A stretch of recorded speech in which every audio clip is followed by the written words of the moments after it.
সাল্লাল্লাহু আলাইহি ওয়াসাল্লাম বলেছেন, আল্লাহ রাব্বুল আলামিন হাদিসে কুদসিতে বলেন, ইযা বতালাইতু আবদাম মিন ইবাদি মুমিনান, আমি যখন আমার কোন ঈমানদার বান্দাকে পরীক্ষায় ফেলাই, বিপদে ফেলাই, আল্লাহ বলছেন আমি যখন আমার কোন ঈমানদার বান্দাকে বিপদে ফেলি, সেই বিপদে পড়ার পর হাহুতাশ, অস্থির,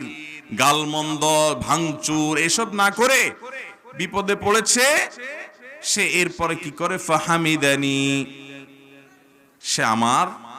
প্রশংসা করে। ওয়াসসাবার আলা মা আবতালাইত, এবং তাকে যে পরীক্ষার মধ্যে ফেলেছি, তাকে যে কষ্ট দিয়েছি, তাকে যে পরীক্ষা নিচ্ছি আমি কষ্ট দিয়ে,